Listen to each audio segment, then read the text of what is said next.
Hello and good afternoon, everyone. Welcome to the ADHD programmers community.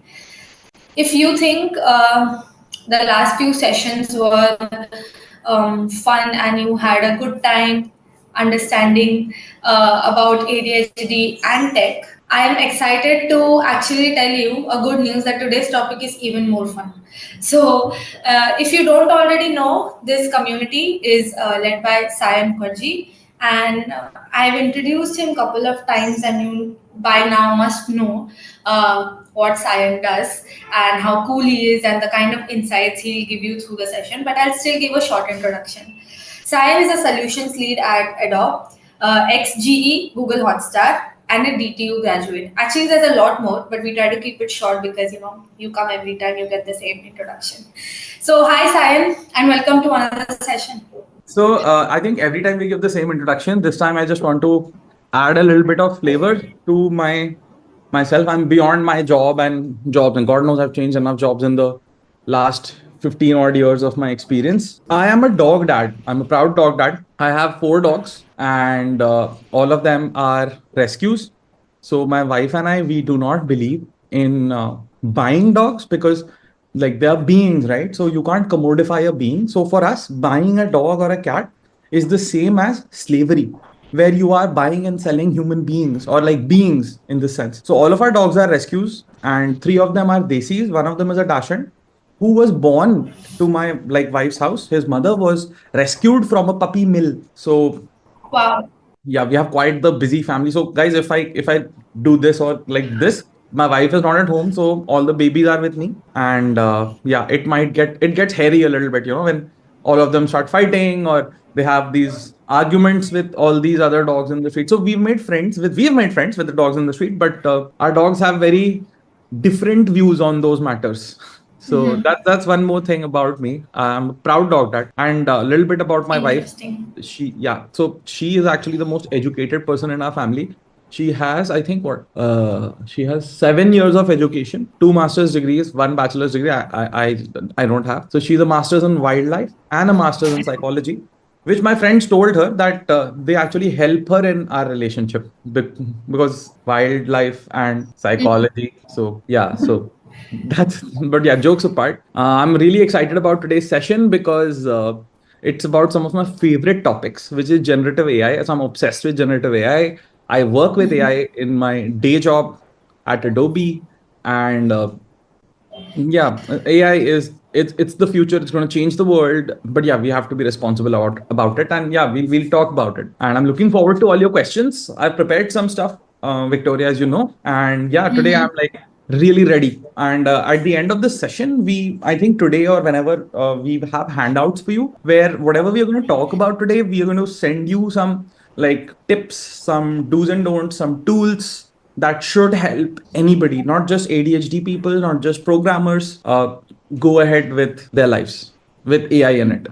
That's nice. It's quite an awesome introduction that you gave there for yourself. I love how every single time, there's a nice sweet shout out to your wife. I just love it. I love to hear about that.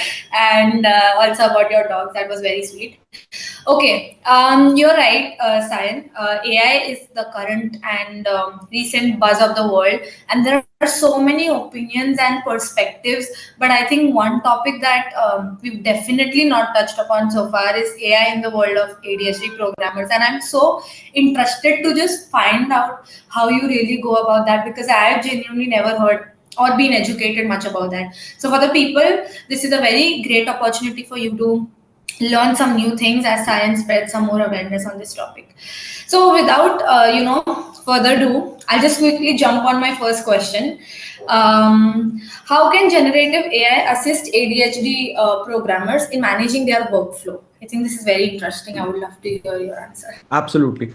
So that's a very good question. And I know I say that a lot, but that's a very good question. I love questions because questions, so any person with ADHD will relate to this. We work in spontaneity a lot. Our minds are in like a very creative flow state. Questions help trigger that. So when you said workflow, when you said ADHD, when you said management and AI, we're going to put those things together. So Victoria, do you want me to give like a very quick overview of what AI is to, let's say, our more general listeners, because I got like a call from a very very long time colleague whom I hadn't spoken to in years, and they said that they wanted to get in touch with me because their son had been diagnosed with ADHD. So I know that there are lots of people who are listening to this who know people who have ADHD and who may not be as familiar with technology.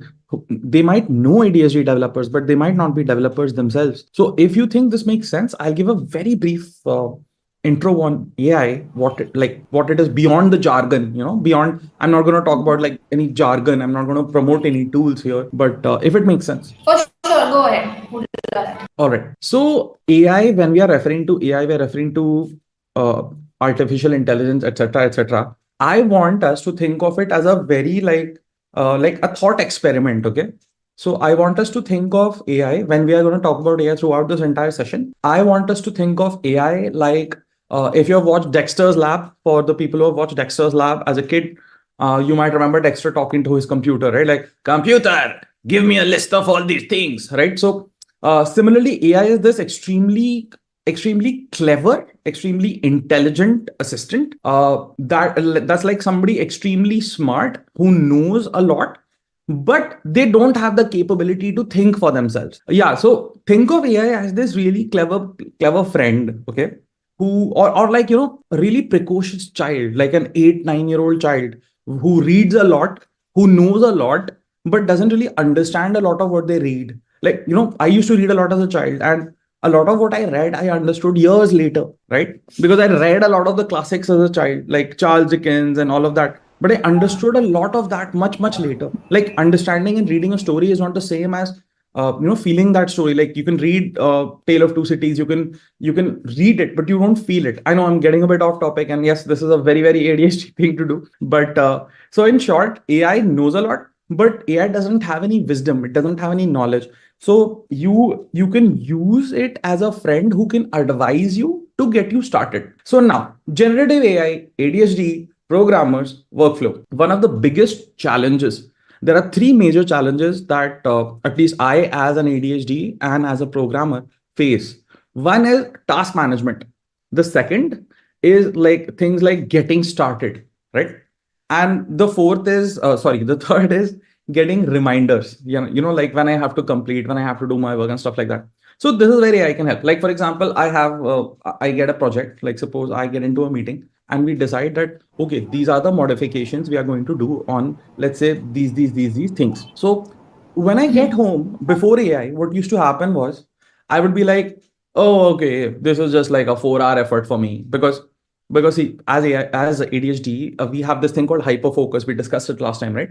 So we can sit for like 4 hours, 8 hours, 10 hours in like a hyper flow state. And in that state, we can focus so hard that a neurotypical will take maybe one is the ratio of 1:4 or 1:2 or something. That's there. Like, we can do a lot basically. But unfortunately, because we can do that, our brains also tell us that, hey, you have hyper focus. Why do it now? Procrastinate, do it later. So there's that challenge, right?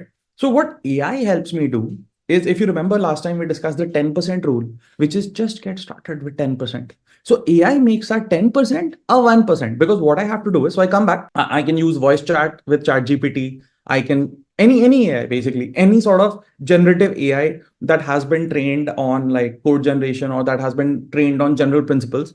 You come and you ask it, let's say I have to make some modifications to, let's say, a class, right? That's my task, that I have to modify a class to take a new type of input. And in enterprise code, this is not as easy as it sounds, right? Like in toy code, it's like, okay, you have a class, you include one attribute and you include one method and it's done. But in enterprise code, it has like huge rollback effects. So what I do is I sit down and I I ask the AI, like, this is what I have to do. Can you give me a top level overview? So I'm just going to summarize again a little bit. Treat it as an advisor, treat it as somebody who is an advisor, right? Who knows a lot but doesn't understand a lot. So ask it to give you a top level structure of what to do. It will give you step 1, step 2, step 3, step 4, step 5. They may not make sense. That's where you come in. You make sense out of those steps. But what it has saved you is, it has saved you the time of sitting, introspecting, focusing, and writing those 5 steps. For us, it's always, and for anyone, it's always easier to start from something that's already there. Like, there's this joke, right? That if you want a correct answer on the internet, ask the question and write a wrong answer. Hundreds of people will come and correct you. If you ask a question, nobody's going to answer it. But if you write a wrong answer, I think it's rules. I don't know the rule number, but it's some rule. So similarly, like it's easier to start like tabula rasa, the blank slate is a horror, right? It's you have nothing, you don't know what to do. But with AI, you even for writers, right? Not just for programmers. This is true for writers. This is true for project managers. God knows I use it for project management quite a lot. So I'm just going to summarize it into three pieces, right? One is automated task management. Second is helping you get started, creating an overarching structure. And number three is interactive insights. Like you plug in a little bit of your code. And this is something I'm going to talk about at the end also, like things like privacy concerns, things like not putting in copyrighted material into OpenAI. We're going to talk about that later. So take all of this with a slight grain of salt. But yeah, so use it as a conversation. Like, for example, I will ask my AI, like, hey, I have this PRD that PRD is a product requirements doc. So that's what engineers get. And based on that, we build our tech spec. And based on the tech spec, we write our code. So I'm like, I have this in the PRD, I have this in the tech spec. What are the first few steps, or what are the points of failure, that I can use it for? So this is something that I was. So in short, get started, build out steps for yourself, and build reminders for yourself. So that's a very long answer to a very short question. So I'm going to like compensate by shortening my future answers. No, it's all right. That was a very great answer. And I think following up on that, you mentioned that it helps you focus. So it gives you steps that may not make sense, but you focus and then you make it make sense, right? You work on it. That's why you play your role. So I think I want to like ask a follow up question. So what role does generative AI play in enhancing focus for ADHD programmers? If you can just elaborate more on the focus. Okay, so first of all, see what it can do is, so let me just explain one thing before I get into this. So it's called context switching. So for any developer sitting there, they are smiling to themselves right now because they know what I mean. So context switching, and for anyone who's not a developer, context switching is just a very, very fancy name for when, let's say, you're writing an article and you're writing it based on research. So you've got one window open, and I remember the introduction was like when you have 200 tabs open in your brain, right? So imagine Victoria writing an article, right, for your upcoming like podcast or whatever, and you have a window open where you are researching the terms of that article. In maybe another window you have Word, right? So you are writing, and in writing, you're like, okay, so I've used this same word. Let's say I've used the same word simultaneously two times, and you're like, what do I do? I want to not use the same word two times, and you start researching on the internet that simultaneously thesaurus and all of that. And I know people are thinking, hey, you can right click on a word in Word and you can find synonym. I know that, but I'm just giving an example. So you start searching for simultaneously, and then you get into like, oh wow, so oh wow, you can do this also, and then 10 tabs open. So what you have done is you have switched your context from Word to, you have gone into like Chrome, that's a new context, and suddenly you have become diverted. And this happens to neurotypicals. This definitely happens to like ADHD. I can give you an example. Like you mentioned screen sharing, right? I have around 350 tabs open at any given point of time. And what I've done to manage that is there is this feature of Google Chrome called grouping. So I group my tabs and I name those groups. So that way it doesn't overwhelm me when I open my Chrome. And also I have like 7 browsers. Like I have like 4 flavors of Chrome, Arc, all of that. But anyway, coming back to context switching. So number one, what it does is it minimizes context switching, because you have your, like, let's talk about something like GitHub Copilot. Let's talk about something like Codium. So these are all tools that ADHD developers will be familiar with, and these are tools that who are not developers can also become familiar with, because it helps you write code without extensive experience. So what it does is, let's say like I'm writing code and I need to know about a function. Earlier, I would have to go on the internet. I would have to go on Stack Overflow. I would have to go on Reddit. I would have to go on Google. I would have to research like, okay, can I use this property? What do I do for this situation? Today, that's already present in my code editor, in my VS Code or in my PyCharm. It's already present. So I don't need to switch my context. So for somebody with ADHD, somebody who has got hyper focus, not context switching is the difference. It's like you are in a tunnel, that number one. Second is customized task flow. So I have a lot of things to do for the day, right? I can take it, I can plonk it into my AI, and it can tell me, do this now, do this later, do this now, do this later. Why? because I can also tell my AI, because it's very personal, right? I don't have to tell this to anyone. I can tell my AI that I have ADHD, and I can tell my AI that, this time I wake up at this time, I sleep at this time. It's a very personal sort of a relationship. It knows about me. It knows my habits. It knows what it knows whatever I tell it, obviously. So then it can give me a very personalized list. It can tell me that, do these kind of tasks in the morning, do these kinds of tasks in the evening. So minimize context switching, customized task flow. And guys, don't worry about remembering all of this. This will all come to you at the end in a handout. And finally, real-time optimization suggestions. So again, this is a feature of most code editors that have AI support. So if you're writing something, it will give you real-time suggestions. So this really helps in enhancing your focus, because you're in the zone, you're in the flow, you're in Zen mode. Yeah, anyway, I think that's a sufficient answer, I hope. Yeah, it is actually, and I think you had touched upon this during the last session as well. So this time your example was about the tabs, but I think last time it was how you open social media and directly not do the work that you actually took your phone for and switch to something Yes. else. So the same example, just different scenarios, which really helps me revise what you had said earlier also. So I think it must have helped the audience as well. There's a question from Meera on the community. Now, her question is quite similar to what you just addressed, but I think you may want to touch more upon it.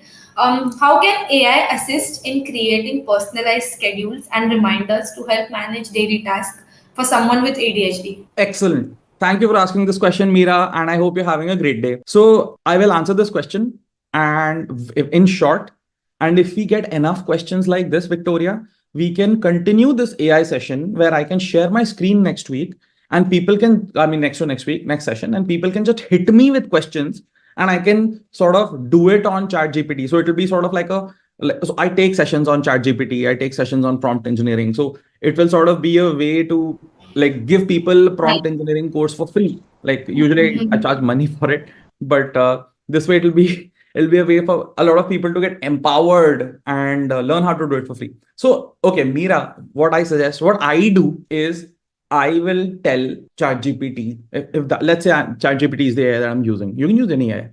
So let's say I'm using ChatGPT. I will tell ChatGPT everything. So personalized schedule, right? That's what you said, personalized schedule. So what I will tell is that I am, let's say I talk about myself. I'm a developer who has like my working hours are X to Y. This is the kind of work I do. This is the time I wake up. This is the time I typically sleep. These are my challenges. Like, for example, I have some challenges in going to sleep. Like, I don't have challenges falling asleep, but I don't want to sleep. I will like, I don't want to sleep. I want to stay up. I want to read. I want to, watch YouTube videos. Like, it's like a that child, when you're 5 6 years old, like mega nahi sona types. So I write all of that. I tell AI everything. Like, these are my challenges, these are my goals, and you also give it a time frame. Like, use the smart framework. Your goals should be like, I think there's some SMART framework, right? I think systematic, measurable, something, realistic, time bound. Like, there's that like acronym out there. Take a framework, take any framework that suits you, plonk it into your AI, and see, you have to keep making effort. It won't happen that you give one prompt. Wait, this is supposed to be bilingual, right? So I can lapse into like English from time to time. For So it's sure. so it's not Up a to it's not you. a silver bullet. जादू नहीं है. आपको time लगेगा. You put in a prompt. AI is going to mess up. You're going to tell it, hey, I didn't like that. Do it again. And it helps if you have a paid plan, because paid plans give you like access to better and more like advanced GPTs. So I'm not advocating that you get a paid plan. By the way, I'm not sponsored by OpenAI. So yeah, tell it everything. Tell it your goals. Iron it round until you have it to your satisfaction. And the best part, and this is something most people don't know, you can actually get it to make a timetable for you. I have made many timetables, followed very few, but many timetables from AI. It makes me timetables. It makes project reports for me. It does everything. And just in case anybody is like raising privacy concerns, so the project reports that I get made, they are structures and frameworks. So yeah, short answer to your question: tell it as much as you can. Long answer to your question, I can demonstrate it for you in the next session if we have enough questions like this. For sure. I think that's a very interesting way to put it. So, I want to know personally, so these timetables that AI gives you, for example, a schedule for your day, how you can go about your day, are these practical? Like, Like, since you've done it, I want to know if it actually works for you. Yes, may I share my screen? Actually, I think a pictures. Like I'll do a very short sort of a teaser of what we can For do sure. next Yeah, week. go ahead. Let's do this.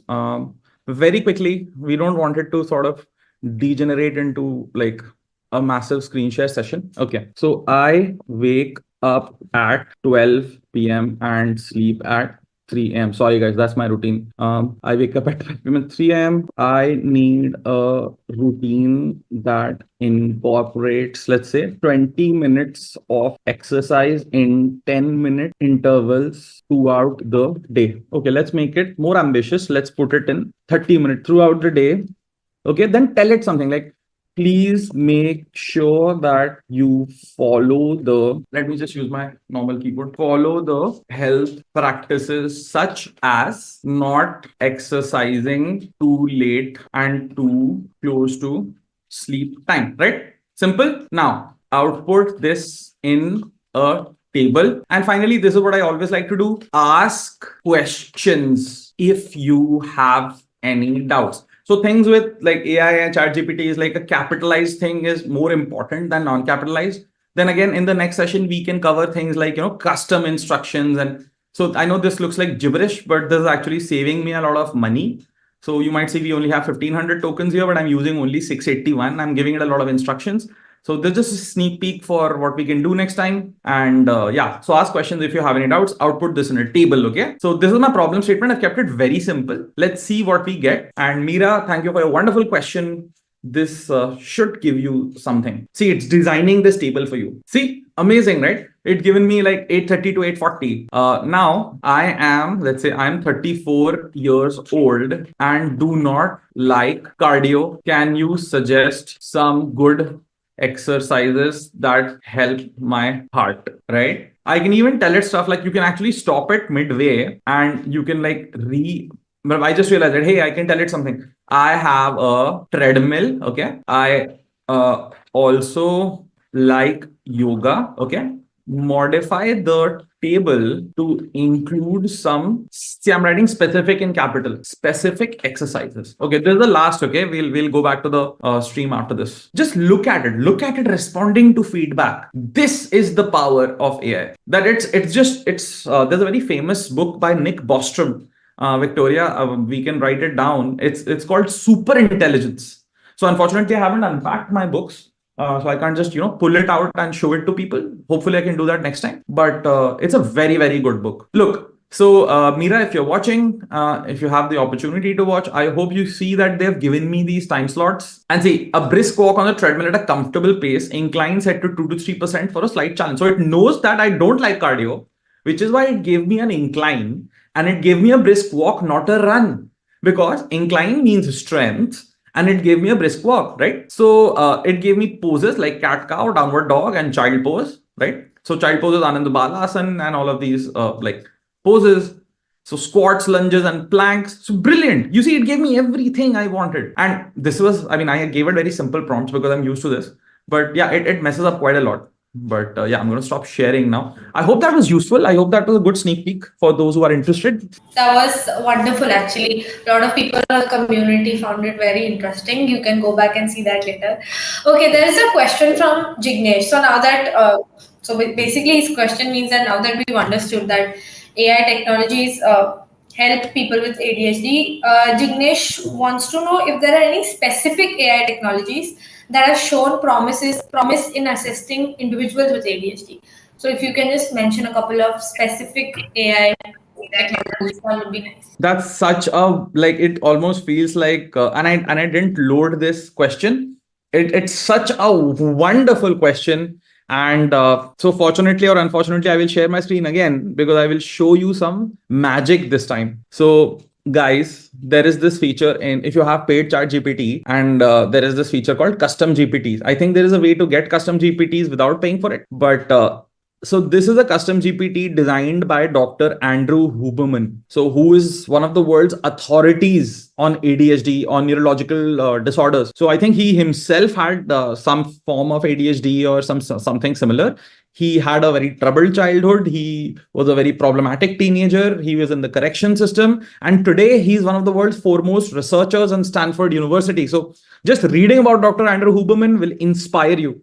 What this person has done, he has this very famous podcast called Huberman Lab. So he has taken all his, so what he does, Dr. Andrew Huberman, he's one of my heroes. What he does is he makes science and latest research accessible to people. What Andrew Huberman has done, he has taken his podcast, he has taken his research, he's taken his work, he's got massive stuff on YouTube as well, and he has put it into an AI. So here I can just ask Dr. Andrew Huberman, I have ADHD. What is a good exercise for me to focus? And it's coming from his research. He's searching his knowledge base. So again, I will not get into the details of AI and machine learning and stuff, but essentially what has been done is this AI has been fine-tuned on his knowledge. It has been trained on his knowledge. So whatever it's going to answer, it's going to answer from his research and his paper. So any podcast you watch by Dr. Andrew Huberman, any fact that he tells you is always backed up by some research paper or the other. He does not quote things in the air.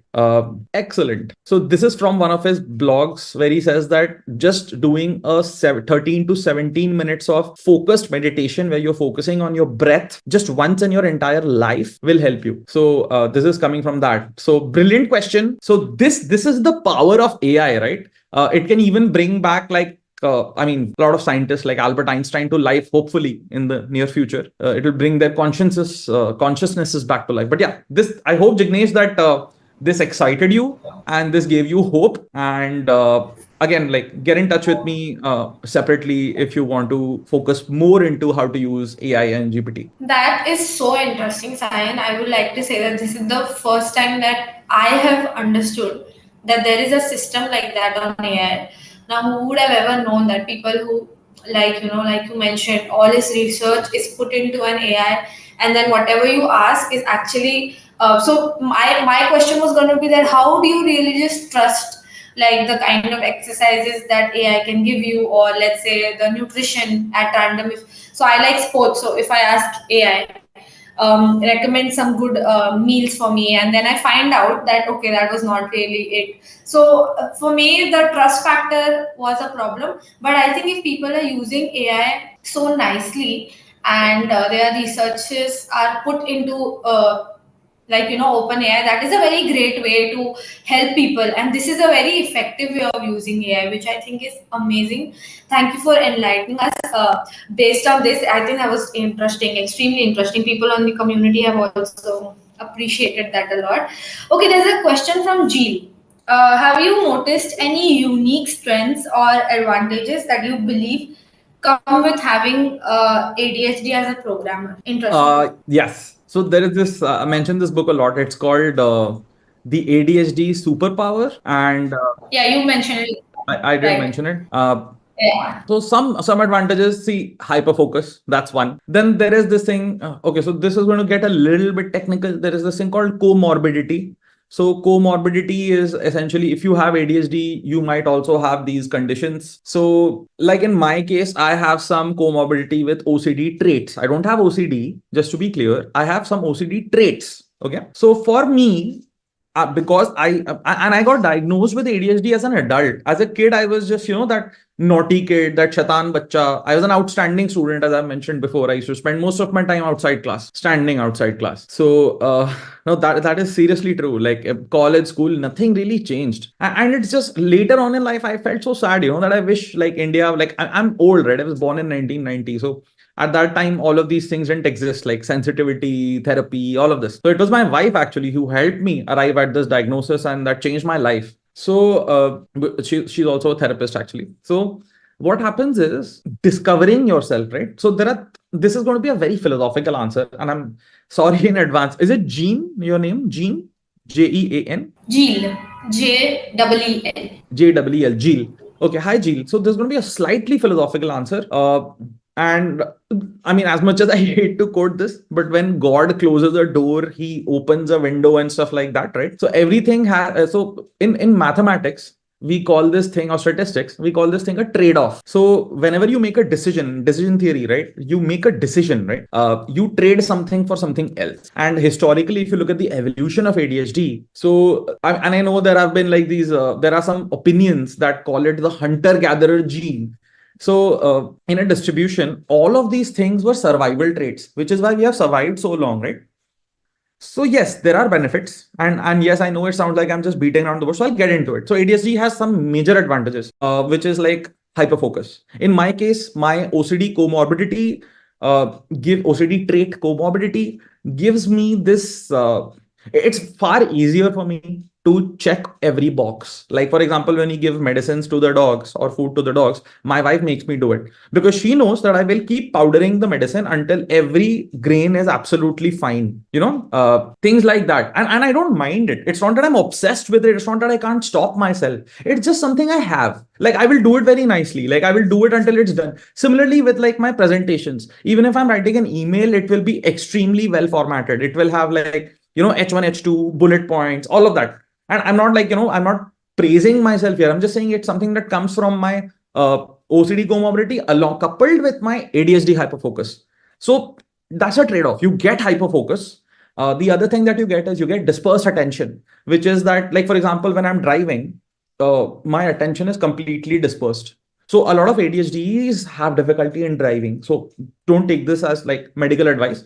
But in my case, I have a dispersed focus. Like if I'm driving, I can see around 360 degrees around me using the mirrors and using my vision without looking. So I enjoy driving for that reason. And I can do anything else. I usually like listen to podcasts or read books. I mean, like in traffic jams, I will read books. I remember reading the entire Game of Thrones series from my mobile phone when I was like 23, 24. Like all the books. I read it in my car. Like in a traffic app. So these are some of the things you'll get as an ADHD. Like I have 5 monitors. Most people like find it very distracting. For me, it's an advantage. So I can work like 3, 4 times as fast because I have like 4, 5 multiple processors going on. Because as somebody with ADHD, we are used to juggling multiple, balls. We are used to like, spinning multiple plates. So that's a huge advantage. But you should know your limits. So this is what I was going to talk about when I was going to say philosophical things, right? One, knowing my limits and I'm still discovering them helps me.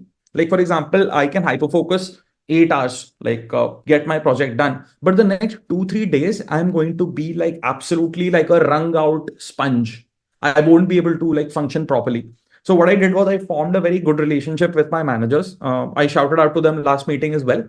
They are amazing, both of them. I was out with my ADHD, and Adobe is a very good place to work for this reason as well. Again, not promoting Adobe. So I'm very honest, and I know this is not possible for everybody, but I had this conversation with them. I said that, hey, you want like a consistent output, right? You want like, and there was this LinkedIn meme also going around that for some person, it might be, 70, 70, 70, 70, 70.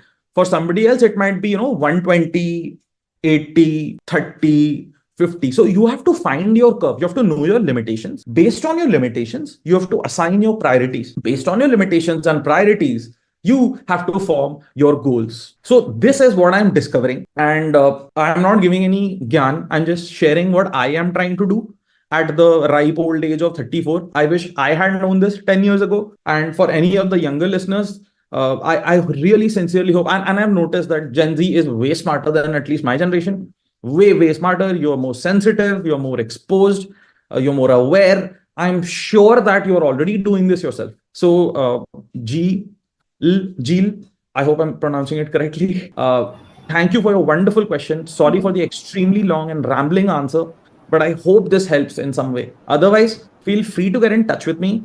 And Victoria, can I plug people to sort of share this on Instagram and LinkedIn, like this YouTube thing?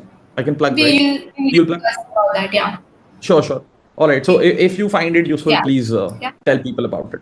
For sure. Okay. There's a very interesting and realistic question. I think from Yusuf, a lot of people are seconding him because Honestly, I can understand too.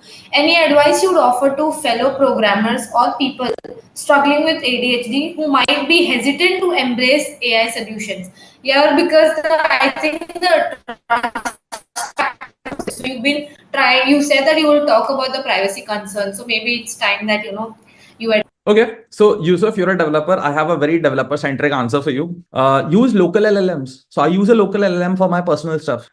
Use so obviously local LLMs come with their own challenges because and this is for the non-technical users out there. And LLMs are large language models. Chat GPT is a generalized pre-trained GPT is generative pre-trained transformer on an LLM. Okay, so LLMs are extremely resource intensive. They require vast amounts of RAM, vast amounts of processing. So that's why most of it is done in the cloud. You can't do it on your machine. So you have these tiny GPTs. You have like nano GPT. You have, I think you have nano GPT. You have like really, really small GPTs that you can run locally on your machine. If you have privacy concerns. So what I do is like I have created a second brain for myself. So what I use for that second brain is something called private GPT. So private GPT runs completely locally. There are others also. There are many other local solutions where no data goes out of your system and it all remains within. So for privacy concerns, you can do that. The other thing that you can do is just not share sensitive data. Like let me just give you an example, Yusuf.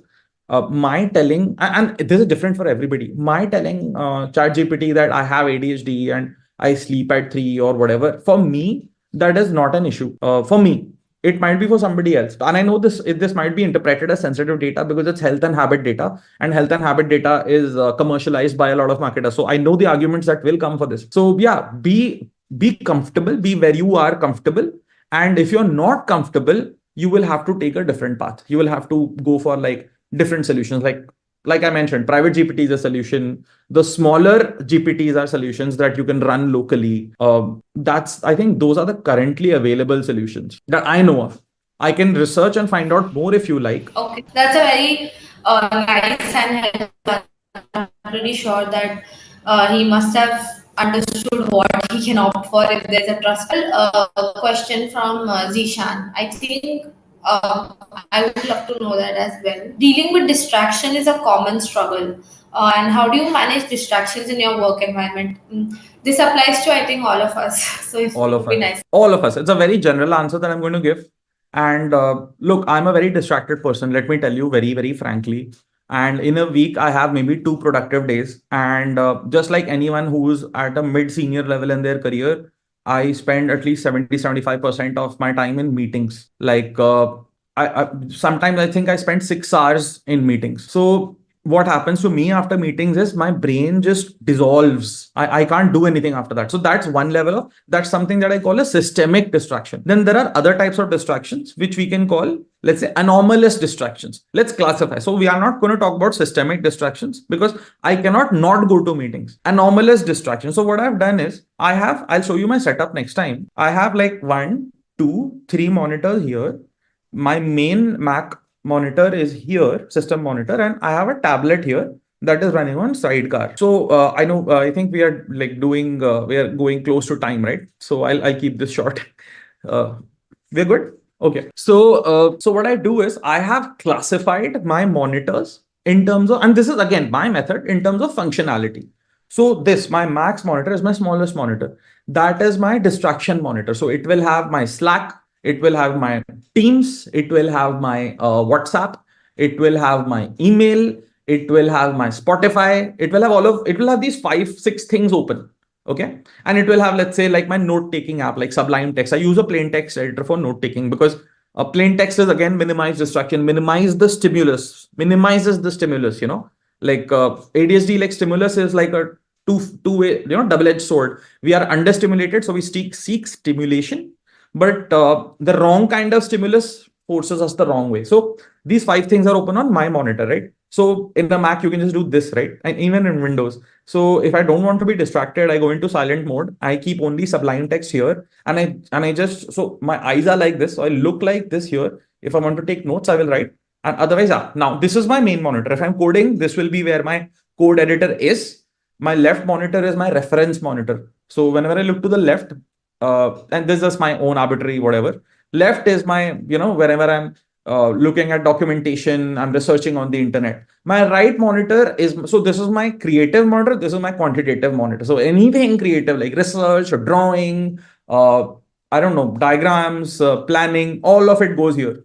This is my calculations. This is my, if I'm running like a Jupyter notebook, if I'm running R, if I'm anything that's related to like the other side, it goes here. So I've just made a very arbitrary split, and it sounds funny when I'm saying it out loud, but it's just like that. As an ADHD person, one of the most fun things you can do to your life is to gamify your life. I have these tiny mini games in every day. The other thing to minimize distractions is, and this is going to sound very gyanful and very whatever, is habits. So I have actually very consciously changed my habits. I am on Instagram, but I don't Instagram, right? And I don't like it also personally. I don't like the platform. I don't like LinkedIn as a platform in general because, like, again, I don't know, I'll get bashed for this or whatever, but yeah, please share me on Instagram and LinkedIn. But so if you want to feel unhappy about your life, go to Instagram. If you want to feel unhappy about your job, go to LinkedIn. So these are things that I believe. My social network of choice is YouTube. And I have made these very rigid rules for myself, very, very rigid rules for myself, which is I will only watch YouTube after my work is done. And I will only watch YouTube in a particular pose on my bed. When I'm lying down, I will watch it in my TV. That's the only, I mean, my fun YouTube. So I have three YouTubes, I have four Reddits, and I have two Instagrams. They're all stratified. So one of my YouTubes is my personal YouTube. One of my YouTubes is for development. Just may like I only get development related content. One of my YouTubes is only for creative stuff like art, design, philosophy, all of that. Similarly for Instagram as well. Similarly for Reddit as well. So stratification helps because even though YouTube might be open, but if I'm working, only my development YouTube is open. So I'm not going to get any distraction. Even if I get something, it's going to be something related to programs. So even if I do get, like I take a break, I do get distracted, I am still not, I'm switching contexts, but I am still within the larger context. So that's one of the things. So quick summarization. And essentially what I've been talking about is stratification and compartmentalization. They sound similar, but they are different. Stratification is essentially creating different lanes for different sections of your brain, and compartmentalization is making sure that you have watertight divisions between different parts of your day. So I'm going to actually start a new technique from tomorrow, which is where I'm going to split my day into like parts, and after every part I'm going to have an alarm ring so that my brain resets itself. I can share the video on the chat, the video that I got the inspiration for this on the chat. So I'm going to reset my brain every time I hear the alarm. I'm going to reset my brain and I'm going to get back into flow state. So yeah, so the other thing is I changed my habits. So my phone, I'll share a screenshot of my screen time, maybe if you want to see it. So you will see that the most used app on my phone is books. I read on my phone. That's what I do on my phone. I don't do anything else on my phone. Like you'll see WhatsApp is also there, but it's mostly because I use WhatsApp for calls, or WhatsApp will be open on my phone or whatever. So changed my habits a little bit. And I was never like a very social network person anyway. Like I said, I'm old, right? I was born in the 90s. I would rather go and meet my friends, or I would play a game with my friends than, engage in idle chit chat. So yeah, not that it's wrong. I love my friends. They give me these amazing memes, but not for me. So stratification, compartmentalization, and start moving towards habit change. And know that one thing, even if you're neurotypical, know that Facebook or Meta, as it's called, Meta, LinkedIn, all of these people. So I used to work for Google, right? Let me tell you, we hired psychologists. We used to hire PhDs in psychology. We used to hire we still do hire economics majors. Sorry, not we, Google. Google, Meta, all of these people, they have engineered these platforms. They have engineered these notifications. Like I'm saying, gamification, right? They have already gamified it for you. Look, like I can't resist it. I go to Instagram, I see, there is that number that comes on your messages, right? So I don't know, it's some 70 or 80 in mine right now. And I know that I have this target, so I will see all the memes my wife sends me, because otherwise I get and I will see all the memes that my best friend send me, because otherwise they will be like, blah, blah, blah. So once in a week or 2 weeks, I'll do that. But that's how they have done it. So even neurotypical people have reducing attention spans. You don't believe me? Go online, check the statistics for most watched YouTube videos in the last 10 years. 10 years ago, it was 44 minutes. Today, it is 24 minutes or less. So believe it when I say that right now it's the attention economy, right? Everybody is trying to get your attention. Ironic because I am trying to do that at the same time right now, but I'm not doing it for commercial gain, at least not now. So yeah, long answer, long and short answer to your question. Stratify, compartmentalize, gamify, and increase your awareness of what you are doing and who is it benefiting. Is it benefiting you, or is it benefiting some soulless corporations sitting in California making money off of your attention? Sorry, I went into a bit of an activist mode there, but sorry if, I mean, if it's a That was very wonderful, actually. That was a very good answer. So yeah, because of time constraints, I would love to talk to you more, and I just full of insights. I'm full of knowledge right now. So I love educating myself in this field, and I'm pretty sure the audience also.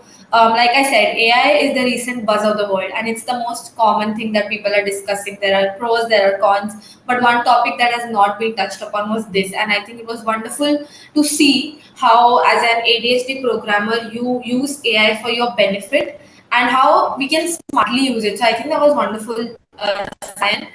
I've had a wonderful time talking to you today as well. And like you gave a small, teaser last time for your next topic. Would you like to address the audience for one last time before we end the session? Sure. So I would like to say like three things. One is like I would really love it if you could like share these things to other people that you know who might benefit from it. They might be developers, they might be people who you know might have ADHD. Uh, like don't do it in a stigmatized way, like, hey, you have ADHD, you should see this. No. Maybe share it. And like I'm not saying like I don't want like 10,000 likes or whatever. For me, 100 likes from very relevant people is more valuable because these sessions, they really recharge me, they power me for the next 2 weeks.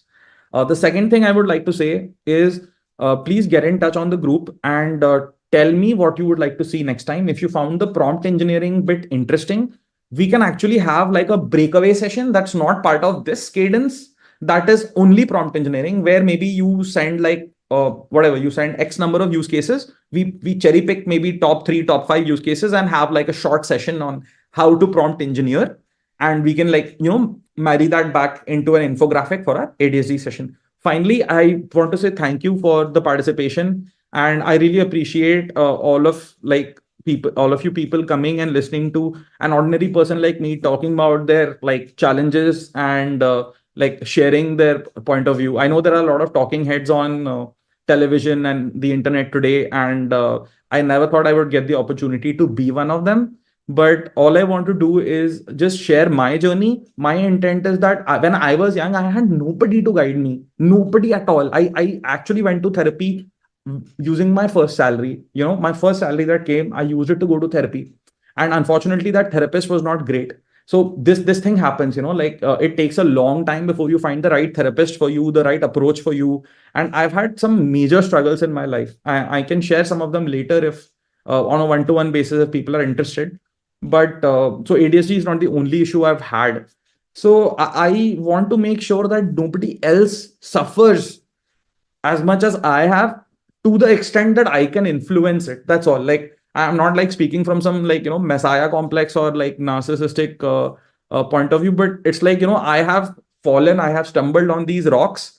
If I just put a warning sign there so that the next person after me can at least walk more carefully. I can't control their not stumbling, but I can at least try and make sure that they see that warning sign and be more careful. So that's all. I'm really humbled by the participation, and I thank you for this opportunity, Victoria, and the rest of the Thinkly team. I really appreciate what you guys are trying to do here, and yeah, like more power to everybody. That was a very sweet thing that you said, Sayan.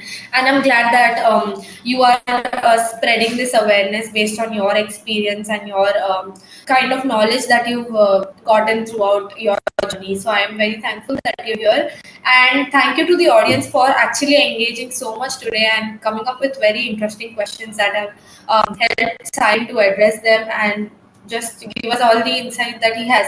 Okay, so we'll see you guys next time again with Sayan and his interesting topics, maybe more share screening and seeing how we can use ChatGPT better.